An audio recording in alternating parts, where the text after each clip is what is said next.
These 7 signs can predict how long you will live after the age of 70. If you already have at least 4 or 5 of these signs, you can confidently say, you are likely to live a long life. These are not abstract tips, but findings from serious research conducted in the USA, Japan, and the Netherlands, where tens of thousands of elderly individuals have been studied over the years to identify what truly matters.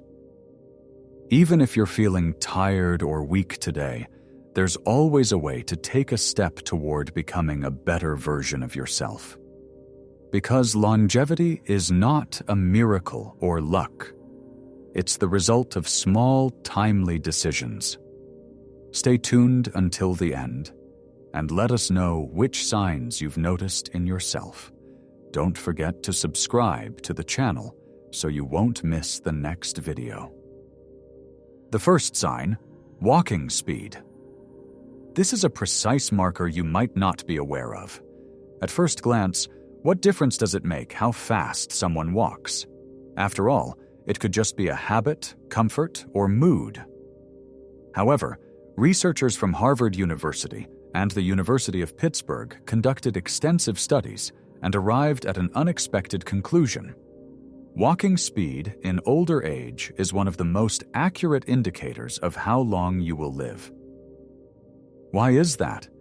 Because when you walk, even just around a room or down the street, several key systems are at work. The heart pumps blood, the muscles maintain balance, the brain coordinates actions, and the joints and bones provide stability. If a person walks slowly not because they want to enjoy the scenery, but because they can't walk any faster, that's already a signal that the body is operating at its limits and that recuperative reserves are diminished. If you can walk at least 4 meters in 4 seconds or less, it means your body is maintaining strength, coordination, and internal resources. This is a sign of vitality that often proves to be more reliable than blood tests and biomarkers. How can you check yourself? Measure out about 4 meters, roughly the distance from a door to a table, and walk it at your usual pace while timing yourself. If you complete it in under 4 seconds, that's a great sign. If it takes longer, don't worry. Think of it as an invitation to gently strengthen your body. Move a bit more, do some light exercises, and focus on building the muscles in your legs and back. It's important to understand that you shouldn't aim for speed for the sake of speed. Instead, strive for ease in your movement, ensuring that your steps are confident, steady, and free, because it's in that kind of step that life exists. And in life, as we know, the key is not to rush, but to move forward with strength at your own pace. Another simple test of hidden strength in an organization is grip strength. We rarely think about how important our hands are until we face challenges like opening a jar, buttoning up a shirt, or carrying a bag to the kitchen.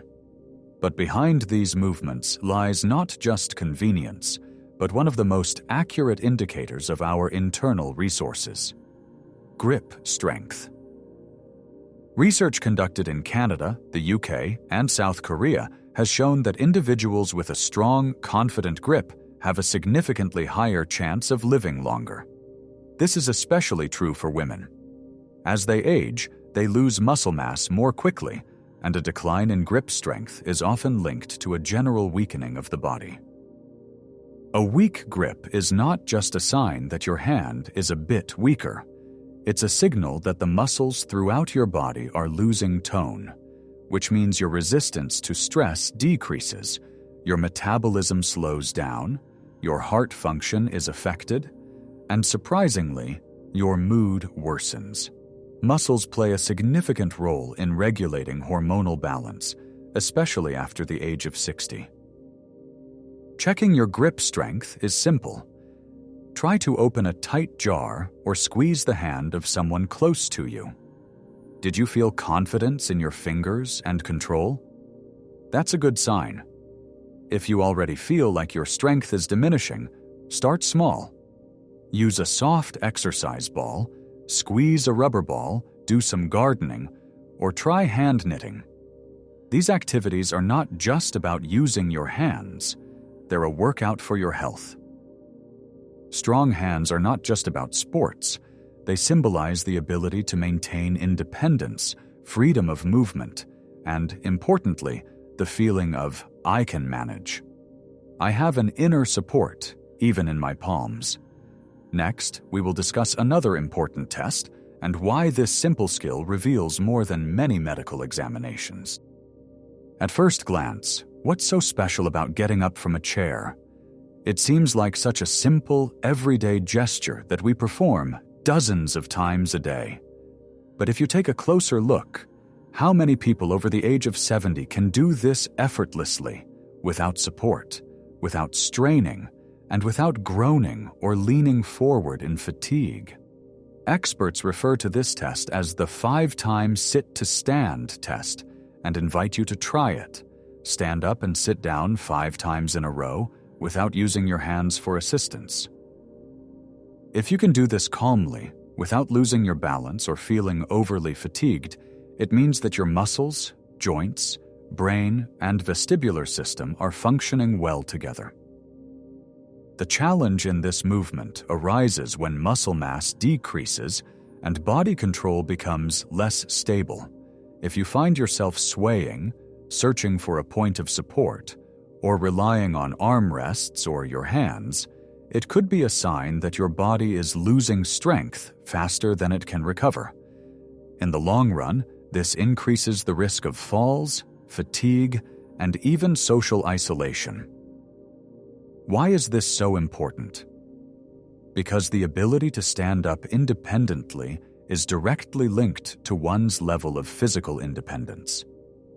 This, in turn, is one of the key factors that determine the quality of life in older age. A person who can stand up without assistance can prepare food, move a chair, exit public transport, and climb stairs on their own. This means they have the freedom to move, and consequently, the freedom to choose. Even if it's difficult for you to get up without using your hands right now, this is a skill that can be regained. Exercises for your leg and thigh muscles, balance training, and slow repetitions with support can yield results in just a few weeks. The key is consistency and care, because it's important not just to live, but to live on your own feet, feeling capable, steady, and connected to every movement. Next, we will discuss other factors that directly contribute to a longer life, which no medication can provide. Life can be unpredictable. Losses, illnesses, changes, and loneliness. It's impossible to go through decades without facing pain or injustice. However, women who live longer aren't defined by the absence of difficulties, but rather by how they perceive them. Research in the US and the Netherlands has shown that people with a positive outlook on life tend to live, on average, 7 to 10 years longer than those who often dwell in anxiety, anger, or resentment. It's not about magical thinking, it's about physiology. Chronic stress damages blood vessels, raises blood pressure, disrupts sleep, and suppresses the immune system. On the other hand, inner calm protects the heart, regulates hormones, and helps the body cope even with serious diagnoses. Optimism is not naivety or ignoring problems. It's the ability to say to yourself, yes, it's tough, but I've been through a lot before. I can handle this too. It's the skill of not blowing things out of proportion, seeing the good in small things, maintaining a sense of humor, and allowing yourself to enjoy even just a warm day or a cup of tea. And yes, you can learn this. One of the simplest ways is to keep a gratitude journal. Every evening, write down 3 things you are thankful for that day. You can do it mentally or aloud. The key is to do it regularly. Gradually, your brain learns to notice the good faster than the bad. and that changes everything. Another helpful practice is limiting negative news, engaging in warm conversations with people who offer support rather than complaints, and establishing simple rituals: prayer, breathing exercises, listening to your favorite music, and morning affirmations in front of the mirror. Today will be a good day, because I am in it. When the noise inside quiets down, clarity returns from the outside. You start to feel motivated to do things, to move, and to take care of yourself. And self-care is impossible without the most basic element, which many take for granted and don't pay enough attention to. Sleep is not just rest. It's a time when the body restores its strength, the brain processes information, the immune system strengthens, hormones balance out, and the nervous system gets a break. It's during the night, while we sleep, that essential life-sustaining processes occur. Research shows that elderly individuals who sleep 6 to 8 hours a night and wake up no more than 2 to 3 times are at a significantly lower risk of developing heart disease, diabetes, dementia, and depression. However, it's not just about the number of hours. The quality of sleep matters too. Do you fall asleep peacefully, wake up refreshed, and feel energized in the morning, or do you feel heavy and want to crawl back into bed? If you notice that your sleep has become restless, shallow, and frequently interrupted, it may be a sign that your body and nervous system are lacking support. A routine, warmth, quiet, and rituals. Simple but regular actions can be particularly effective in this situation. A warm bath or shower before bed, avoiding television and news for 2 hours before resting, listening to calming music or reading, breathing exercises, slowly inhale for a count of 4, exhale for 6, and of course going to bed at the same time each night without fluctuations between 10 p.m. and 1:30 a.m. Sleep is your nightly medicine, free and accessible. When your sleep is regulated, everything becomes easier. You gain energy, irritability decreases, mental fog lifts, and most importantly, you regain the feeling of being resourceful, focused, and in control of your life. Another important sign of longevity is if an elderly person engages in this practice. We tend to view everyday actions like making tea, tying our shoelaces, or sweeping the floor as mundane and almost invisible. However, it's in these simple tasks that we find a reliable indicator of how truly alive a person is, rather than just existing.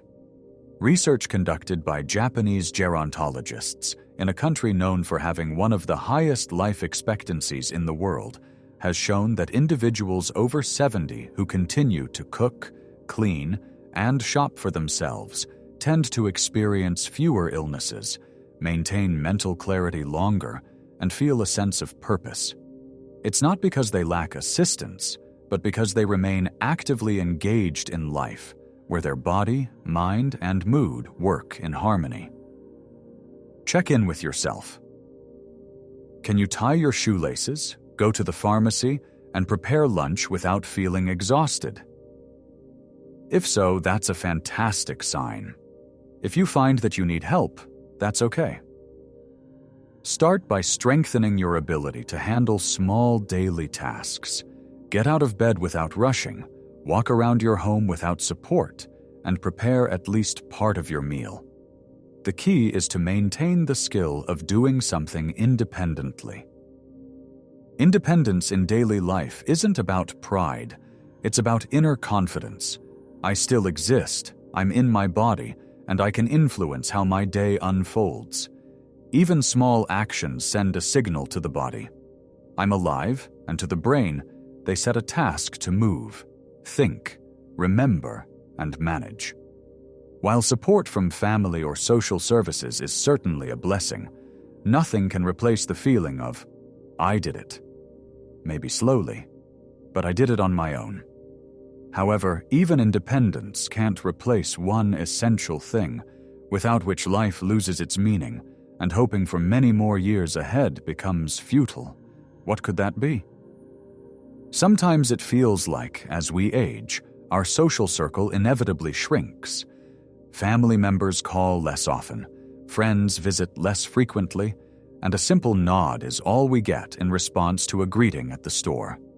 A woman who once had so many people around her suddenly finds herself alone with the television and a kettle, trying not to show how desperately she misses the simplest human warmth. Studies have shown that loneliness after the age of 70 is not just sad, it's dangerous. It increases the risk of premature death by nearly 30%, raises the likelihood of cardiovascular diseases, weakens the immune system, and accelerates cognitive decline. Importantly, this isn't about the number of people in your life, but rather the quality of your connections. Even a single warm interaction each week, a conversation, a letter, a meeting, or a walk, can literally extend your life. So, if you have at least one person you can talk to heart, you are already in a safe zone. This could be a friend, sister, neighbor, daughter, volunteer, club member, or even an acquaintance from the internet. What matters is not how often you meet, but whether you feel, I am heard, I am missed, I am needed. If you don't have that connection yet, you can create one. Be the first to say hello. Send a text, join a club, call an acquaintance, offer to have tea on a park bench, strike up a conversation in line, or write a small note on a postcard. This is not a sign of weakness. It's the courage of a living soul that isn't afraid to be open. Social activity isn't about parties or being the center of attention. It's about staying open to the world, making room for dialogue, exchange, and smiles. It's through these simple connections that life continues to flow within you. Where there is interest, response, and warmth, there will always be movement, vitality, and inner light. If you recognize yourself in at least 4 of these traits, you are already in a zone of high life resilience. If, while reading these lines, you identified with at least 4 of these traits, that's not just good news, it's confirmation. You already possess a longevity system within you. Gentle, steady, unassuming, yet incredibly strong. Because strength at this age doesn't lie in speed or volume, it's in the deep ability to keep living when others have already given up. Even if you currently recognize only 23 signs, this is not a cause for concern, but rather an opportunity to start strengthening what you already have and to gradually add what you may be missing, step by step, without rushing, but with the understanding that you still have time, and it is in your hands. Each of these factors is simple and doesn't require heroic efforts. None of them are tied to money, expensive procedures, or complicated equipment. They are all about paying attention to yourself, your body, your rhythm, and your life. Share in the comments what you are already doing and what you might add to your daily routine. You can start with the smallest things: a slightly brisker walk, a single phone call, a cup of tea with a friend, thanking yourself for the day you've had, or going to bed a bit earlier, and tomorrow waking up with a little more clarity and a little more ease. A long life is not a coincidence. It's not a gift bestowed upon the chosen few. It's a journey you build every day, in the small things, in the silence, in the choice to live not by inertia, but with intention. And if you've made it to this point, it means you are already on your way. This journey is not a short one. May it be bright, vibrant, and uniquely yours.